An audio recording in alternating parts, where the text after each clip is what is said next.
ഇന്നലെ രാത്രി മുതൽ കേരളത്തിൻ്റെ വിവിധ ഭാഗങ്ങളിൽ യൂത്ത് കോൺഗ്രസ്, ലീഗ്, UDF ഗുണ്ടാസംഘം വ്യാപകമായി അക്രമങ്ങൾ നടത്തിക്കൊണ്ടിരിക്കുകയാണ്.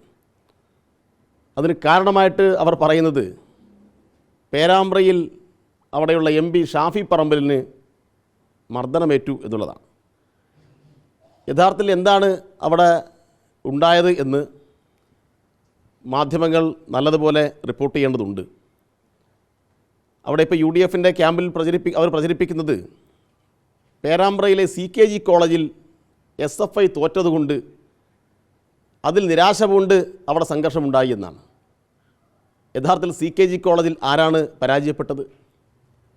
CKG കോളേജിൽ പരാജയപ്പെട്ടത് KSU ആണ്. അവിടെ 9 മേജർ സീറ്റിൽ ഒരു സീറ്റിൽ മാത്രമേ SFIക്ക് പരാജയമുണ്ടായിട്ടുള്ളൂ. ബാക്കി 8 സീറ്റിലും വിജയിച്ച് ആ കോളേജ് യൂണിയൻ നേടിയത് SFI ആണ്. എന്നാൽ തൊട്ടടുത്ത് MSFൻ്റെ കോട്ടയായിട്ടുള്ള മറ്റൊരു കോളേജുണ്ട്. ആ കോളേജിൻ്റെ പേര് സിൽവർ കോളേജ് എന്നാണ്. അത് പൂർണ്ണമായിട്ടും ലീഗിൻ്റെയും UDFൻ്റെയും നിയന്ത്രണത്തിലുള്ള കോളേജാണ്. ആ കോളേജിൽ കാലങ്ങളായി വിജയിച്ചിട്ട് വരുന്ന MSFന്, KSUവിന് ചില സീറ്റുകളിൽ കനത്ത തിരിച്ചടിയുണ്ടായി. അവിടെ യൂണിവേഴ്സിറ്റി യൂണിയൻ കൗൺസിൽ ഉൾപ്പെടെയുള്ള സീറ്റുകളിൽ SFI ആണ് വിജയിച്ചത്. അതിനെ തുടർന്ന് അവിടെ അവർ ബോധപൂർവം സംഘർഷമുണ്ടാക്കി കോളേജ് തന്നെ അടിച്ചു തകർക്കുന്ന നില അവിടെ ഉണ്ടായി. അപ്പോൾ അതിൻ്റെ എല്ലാം മറവിൽ UDF ഒരു ഹർത്താലിന് അവിടെ ആഹ്വാനം ചെയ്യുകയാണ്. ആ ഹർത്താലിൻ്റെ മറവിൽ പേരാമ്പ്രയിലെ പഞ്ചായത്ത് ഓഫീസിൽ കയറി പഞ്ചായത്ത് പ്രസിഡൻ്റായിട്ടുള്ള ആളെ ക്രൂരമായി മർദ്ദിക്കുന്നു. സ്വാഭാവികമായിട്ടും പേരാമ്പ്ര പോലൊരു പ്രദേശത്ത് ഒരു പഞ്ചായത്ത് പ്രസിഡന്റ് പഞ്ചായത്ത് ഓഫീസിൽ വെച്ച് മർദ്ദനമേറ്റാൽ ജനങ്ങളാകെ ഇറങ്ങുമല്ലോ. അങ്ങനെ നൂറുകണക്കിന് സ്ത്രീകൾ ഉൾപ്പെടെ ഇറങ്ങിക്കൊണ്ട് അവിടെ പ്രതിഷേധ പ്രകടനം നടക്കുന്നു. LDF ആഹ്വാനം ചെയ്ത പ്രകാരമാണ്, മുൻകൂട്ടി പ്രഖ്യാപിച്ച പ്രതിഷേധമാണ്. ആ പ്രതിഷേധം തടസ്സപ്പെടുത്താൻ വേണ്ടി ഷാഫിയും സംഘവും ഷോയുമായി ഇറങ്ങുകയാണ്. എപ്പോഴാണ് ഷാഫി അവിടെ എത്തുന്നത്?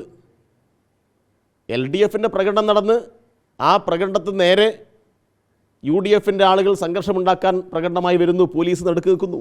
സ്വാഭാവികമായിട്ട് പോലീസ് തടയണ്ടേ?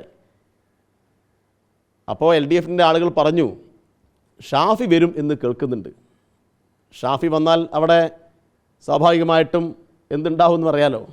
അപ്പോൾ LDFൻ്റെ ആളുകളെല്ലാം ഷാഫിയുടെ കെണിയിൽ വീഴാതിരിക്കാൻ പിരിഞ്ഞുപോയി, മാറി നിന്നു. ഷാഫി അങ്ങനെ കരുതിയത് പോലീസിൻ്റെ ഭാഗമായി ഉണ്ടാകുന്ന സംഘർഷമല്ല ഷാഫി ഉദ്ദേശിച്ചത്.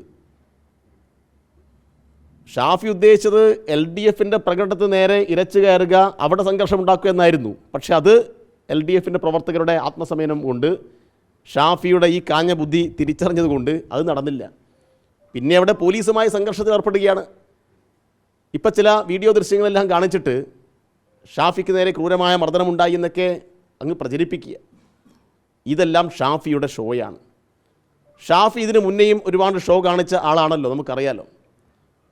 ഷാഫിയും സംഘവും കരുതുന്നത് ഇങ്ങനെയുള്ള ചില ഷോ കാണിച്ച് UDF കേരളത്തിൽ അകപ്പെട്ട പ്രതിസന്ധിയിൽ നിന്ന് തൽക്കാലം മറികടക്കാം എന്നാണ്. അതിൽ നിന്നും അങ്ങനെ എളുപ്പത്തിൽ മറികടന്നു പോവാൻ UDFന് കഴിയില്ല എന്നാണ് കേരളത്തിലെ ജനങ്ങൾ ഓർമ്മപ്പെടുത്തുന്നത്. എന്തൊക്കെയാണ് ഷാഫിയും സംഘവും നേരിടുന്ന ചോദ്യങ്ങൾ? ഷാഫിയും സംഘവും നേരിടുന്ന ചോദ്യങ്ങൾ അത് വയനാടിന് വേണ്ടി യൂത്ത് കോൺഗ്രസ്സുകാർ പിരിച്ച പണം എവിടെ എന്ന ചോദ്യമാണ്. ഷാഫി പച്ചക്കള്ളം പറഞ്ഞു. ഒരു ഘട്ടത്തിൽ ഷാഫി പറഞ്ഞു, നിങ്ങൾ മാധ്യമപ്രവർത്തകരോടല്ലേ പറഞ്ഞത്, ഷാഫി പറഞ്ഞത് ഞങ്ങൾ ഗവൺമെൻറ്റിനോട് സ്ഥലം ആവശ്യപ്പെട്ടിരുന്നു, ഗവൺമെൻറ് സ്ഥലം തന്നില്ല എന്നാണ്. ഉടൻ തന്നെ റവന്യൂ മന്ത്രി ചോദിച്ചു, ആരോട് ആവശ്യപ്പെട്ടു, എന്ത് രേഖയുണ്ട് കാണിക്കാൻ? ഷാഫിക്ക് പിന്നെ അതിനെക്കുറിച്ച് മിണ്ടാട്ടമില്ല.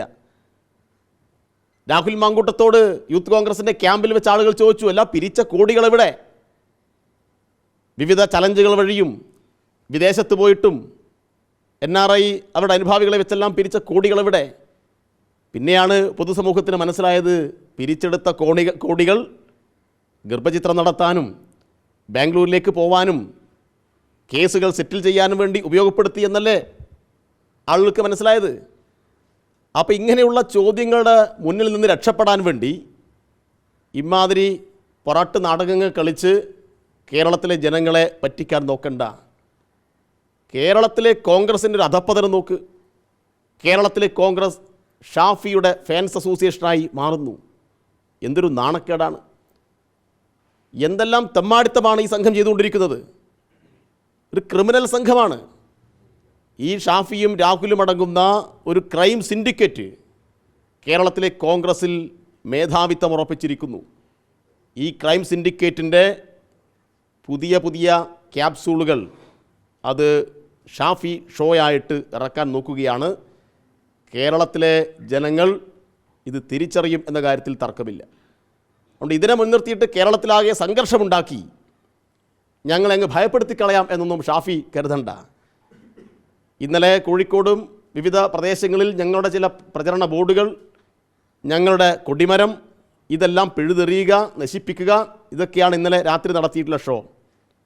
ഇമാതിരി ഷോയുമായി വന്നാൽ കനത്ത നിലയിൽ ഞങ്ങൾക്ക് പ്രതിഷേധിക്കേണ്ടി വരും, ശക്തമായി പ്രതിരോധിക്കേണ്ടി വരും.